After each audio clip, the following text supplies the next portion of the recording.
Hello बच्चों, नमस्कार। आज की क्लास में जो है लेथ मशीन से संबंधित ही मल्टीपल ऑब्जेक्टिव टाइप क्वेश्चन है जिनकी जानकारी मैं आपको दे रहा हूँ। पहला क्वेश्चन दिया हुआ है, टेपर टर्निंग की कंपाउंड स्लाइड विद में पावर फीड संभव नहीं है।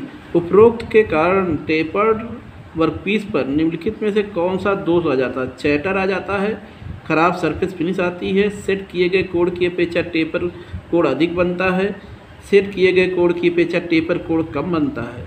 तो टेपर टर्निंग की कंपाउंड स्लाइड विद में पावर फीड संभव नहीं है।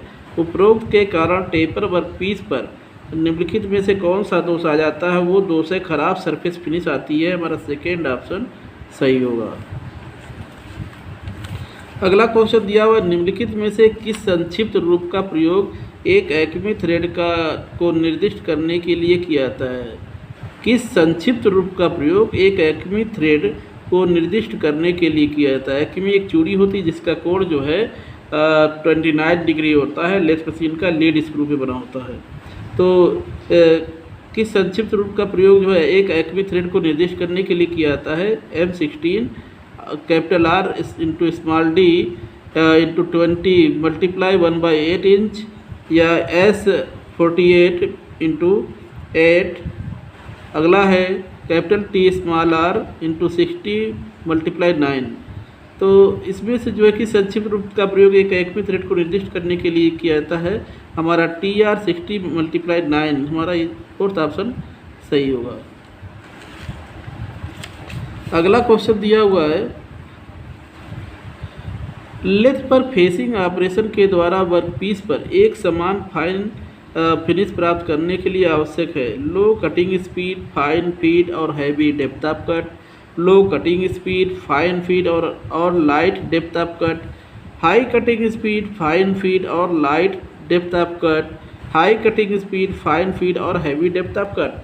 तो लेथ पर फेसिंग ऑपरेशन के द्वारा वर्कपीस पर एक समान फाइन फिनिशिंग प्राप्त करने के लिए क्या किया जाता है? High cutting speed cutting speed ज़्यादा हो, फाइन फीड हो और लाइट यानी हल्का डेप्थ ऑफ कट होना चाहिए। High cutting speed, fine feed और लाइट डेप्थ ऑफ कट होना चाहिए। हमारा थर्ड ऑप्शन सही होगा।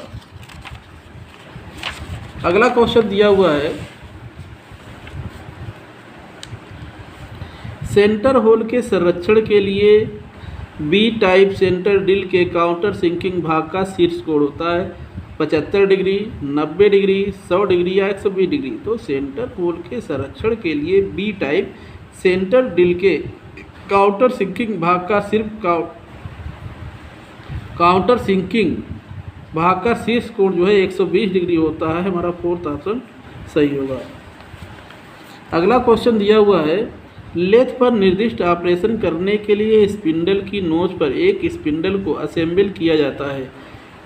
इन स्पिंडल स्लीव पर होते हैं एक्सटर्नल और इंटरनल मोस्ट टेपर, एक्सटर्नल जार्नो टेपर और इंटरनल मोस्ट टेपर, एक्सटर्नल मोस्ट टेपर और इंटरनल जार्नो टेपर, एक्सटर्नल और इंटरनल जार्नो टेपर। तो लेथ पर निर्दिष्ट ऑपरेशन करने के लिए स्पिंडल की नोच पर एक स्पिंडल को असेंबल किया जाता है। इन स्पिंडल स्लीव पर होते हैं एक्सटर्नल और इंटरनल मोस्ट टेपर होते हैं। हमारा पहला ऑप्शन सही होगा, एक्सटर्नल और इंटरनल मोस्ट टेपर।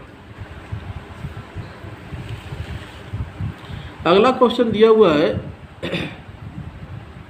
लेथ सेंटर्स की अलाइनिंग करने की विधियों में से एक ट्रायल कट विधि है। ट्रायल कट लेने के बाद यह पाया जाता है कि हेड स्टॉक सिरे की अपेक्षा टेल स्टॉक सिरे पर व्यास 0.1 मिलीमीटर बड़ा हो गया है। अगला ट्रायल कट लेने से पहले टेल स्टॉक की बॉडी को मूव किया जाना चाहिए। ऑपरेटर की ओर 0.1 मिलीमीटर, ऑपरेटर की ओर 0.05 मिलीमीटर और यह जो है दिया हुआ है ऑपरेटर के विपरीत 0.05 मिलीमीटर। तो इसमें से जो है देखिए क्या दिया, लेथ सेंटर्स की अलाइनिंग करने की विधियों में से लेथ सेंटर्स की अलाइनिंग करने की विधियों में से एक ट्रायल कट विधि है। ट्रायल कट लेने के बाद यह पाया जाता है कि हेड स्टॉक सिरे की अपेक्षा टेल स्टॉक सिरे पर 0.1 मिलीमीटर बड़ा हो गया है। अगला ट्रायल कट लेने से पहले टेल स्टॉक की बॉडी को मूव किया जाना चाहिए ऑपरेटर की ओर 0.05 मिलीमीटर। हमारा सेकेंड ऑप्शन सही होगा। तो बच्चों बस आज के लिए बस इतना ही। अगली क्लास में जो है नेक्स्ट कुछ अन्य जानकारी मैं आपको दूंगा। सो थैंक यू, नमस्कार।